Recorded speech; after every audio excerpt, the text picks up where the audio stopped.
give me 2 seconds to get set. Okay. All right. Ooh, this is like very comfy. Okay. Okay, there we go. All right. Here.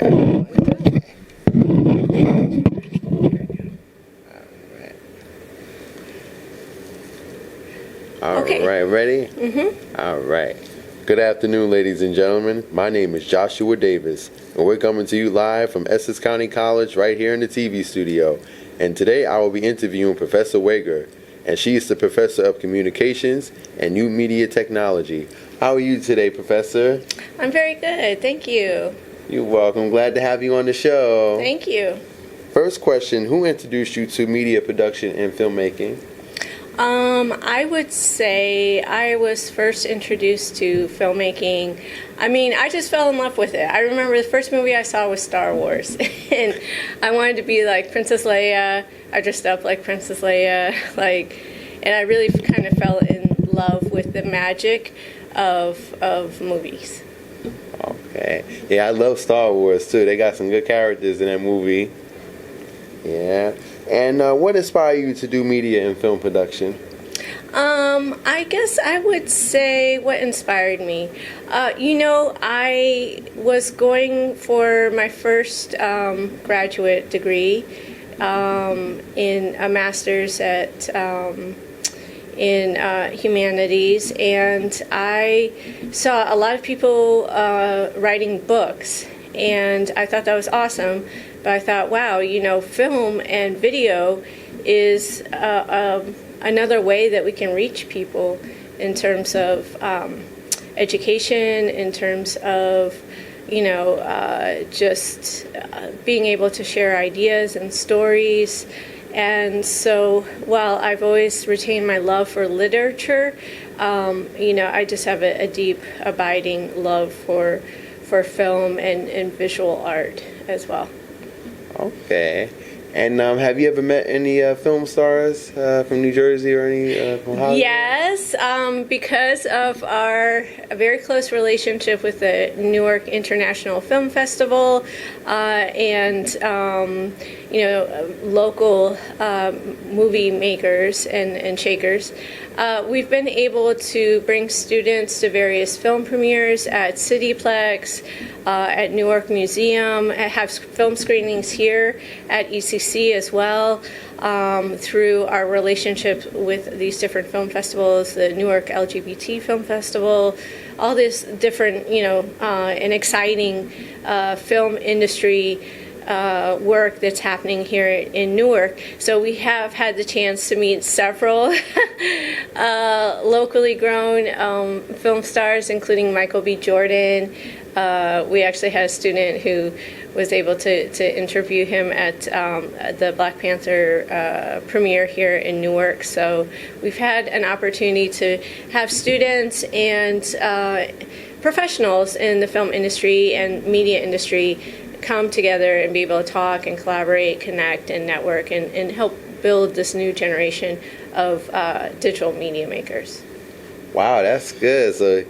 So Michael B. Jordan, he's a superstar. Yeah, he is. And he's a very sweet guy. He was so nice and gracious, and, it was beautiful. Wow, that's good.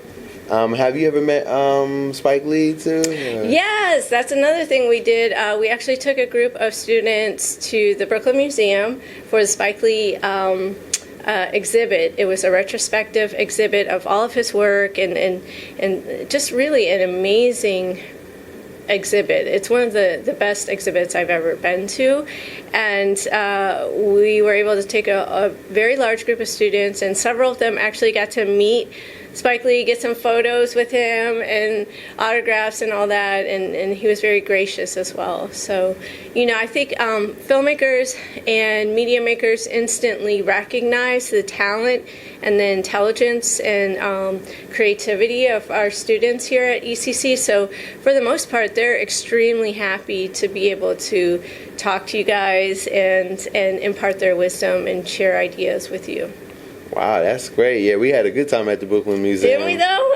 Oh yeah, and Spike Lee, his work was very good too. Right? Yeah, it was amazing. It was phenomenal. Yeah. And have you ever met John Amos, the actor from New Jersey? I don't think I have. Maybe in passing. Like I said, with the film festivals, we've had a number of students intern on them, and so it was a parade of of actors and directors and industry professionals. So we may have crossed paths, but yeah. Wow, yeah, that's a good experience for the students to get their start. Yeah, preparing them for the industry. Yeah, and I mean, there are several film industry sites that are opening up. Lionsgate is opening up a studio right here in Newark. Netflix is looking at opening a studio in Jersey. So Jersey really is becoming once again a center for film industry production, which is interesting because really film was born in Jersey. People think, oh, it was born out in California. No, it was born here in Jersey, right here in Newark. Down the street, 6 blocks from ECC, on Broad Street at the Plume House. Celluloid film was invented by Reverend Hannibal Goodwin, and in the late 1800s, and ever since then, with Thomas Edison and his workers and his factories, even Oscar Micheaux, the acclaimed African American early silent film and early film director, also directed some films here in Montclair. In the Jersey area. Alice Guy Blaché, a Chilean French filmmaker, had her studios in Fort Lee. So, Jersey was it for early film. It really was a global epicenter for the development of film storytelling and technology, and it's kind of cool that we're becoming that again. That's right. Yeah, North New Jersey is the birthplace of film. You know it. You took my class, so. That's right. Yeah, we had a good semester. Right. And when did you start making films? I started like in my 20s. I mean, I would probably be kind of embarrassed to show some of those early films, but in earnest, I would say I started in the early 2000s. And making documentary films primarily. So I've made several direct documentary films that have been shown on television and broadcast on various film festivals around the world. So I've been very fortunate to get my start in filmmaking and documentary, and it's something that I still very much love, although I'm branching out now into animation and more screenplay writing. So I think, the changes in the film industry or the entertainment industry also offer us a lot of opportunity to be able to express our creativity and get our stories out there in a way that we really haven't been able to do, say 20 years ago, when the industry was really just controlled by an elite few. Yeah, maybe one day we can do some films together too. That sounds good to me. I'm always open for collabs. Oh yeah, it will make a good team. Yeah, no, you're a great interviewer and journalist. Thank you. And where do you make your films, Professor?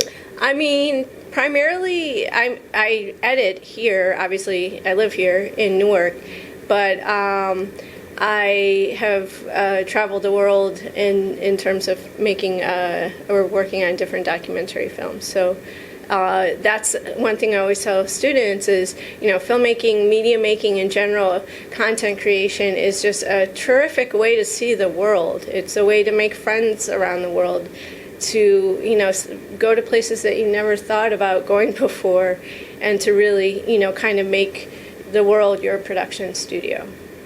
Okay, yeah, that's a good idea. Yeah, you make friends all around the world and meet interesting people. Mm-hmm. Yeah.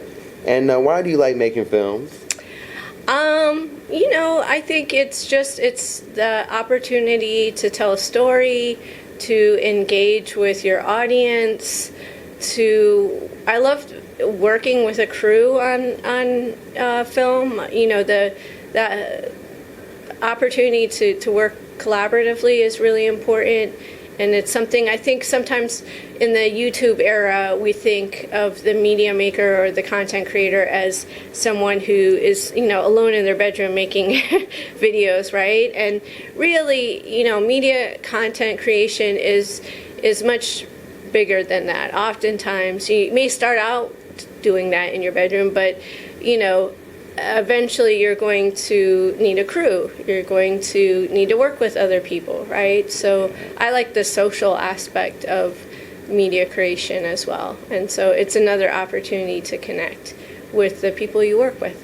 That's right. Yeah, you can build good relationships too. Mm-hmm. Yeah, have a good group of people and have a good crew. Yeah, and that lasts a lifetime. I mean, there's people I work with that I've worked with for over 30 years, like since I was almost a kid. So it's that's really important too, that you develop a reputation in the industry as somebody who's reliable, who's trustworthy, who does good work, and is likable and fun to be around. And so you maintain those relationships, and you're able to continue working and make it a fun experience. Because that's the other thing. If you're going to be working 40 to 60 hours a week, like, it's got to be fun. Yeah, that's right. Because otherwise, that's too much of your life to be miserable. Yeah, that's right. Yeah, and hard work pays off. Yeah. Yeah. And how many films have you made and directed? And produced? Honestly, I've kind of lost the count. I mean, in terms of major documentaries, I think there's been 5. But I've also worked on a lot of other people's films, either as a producer, as an editor, a cinematographer, and those have been dozens and dozens of different pieces. So, as a media maker or content creator, you always try to stay busy and to keep your skills sharp by, I like to at least make sure that I'm doing at least one major media project a year, if not several, just to stay sharp. Wow, that's good. And have you ever won any Oscars for your I've work? not won an Oscar, but I did I had a few different documentaries that won awards at various film festivals. So I'm very appreciative of that the work was recognized, and it's kind of cool to have those I've won from a film festival, and the award was like a film can in the shape of a film canister. I really love that. Wow, that's good. Yeah, and then I have a student film that won the Newark International Film Festival that I was a collaborator on and or a producer on. So I always treasure that as well. Wow, that's good. Yeah, Mm-hmm. and your hard work paid off, and you're a good professor too. Thank you. You do good work. You're a good student. Thank you. You make it easy. That's right. I sure do. All right. And do you have any goals for your future? I am right now I'm researching a lot AI, to be able to incorporate it into the curriculum. Because obviously it is transforming not just the entertainment industry, but all industries, right? So it's really transforming work and life. So I want you all to be able to understand its implications, and how to use it, and how to use it ethically, if that's possible. And so I'm really more and more fascinated by some of the ethical concerns, with AI in particular under capitalism. For instance, AI uses just a ginormous amount of energy, of electricity, right? So, it can, just a simple AI image generation query can take more electricity than a Google search, like exponentially. That already takes a lot of electricity. And a lot of times we don't think about that, especially in the U.S., because internet and Wi-Fi is ubiquitous, seemingly. But that has real consequences. Electricity is not infinite, or we haven't figured out how to make it infinite yet. Power, energy is not infinite. It has a cost. Fossil fuels have a cost on the environment, on our climate. We're experiencing climate change catastrophe because of fossil fuels. Wars are fought over, energy sources. So and at the same time that the U.S. enjoys ubiquitous Wi-Fi and electricity, a lot of countries don't. For a lot of countries, just keeping the power grid going is a struggle.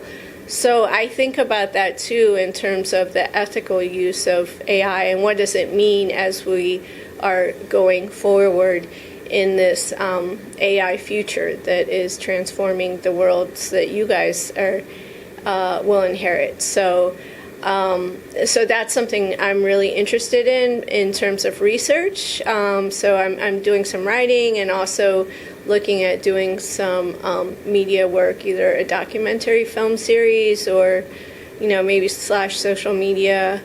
But looking at how we can explore some of the ethical concerns of AI beyond just the ChatGPT plagiarism stuff that English professors are obsessed with. So. Yeah, those are good goals. Yeah. Yeah. So. Yeah, maybe I can produce and direct some of those future projects. Like I said, I am so open to collabs. That we need to work together so that we can help support each other's projects and bring them to fruition. That's right. And is there any advice that you have for your students and future filmmakers? I would say, just be present. Be present, because I think, I don't mean just show up to class, although you should do that too.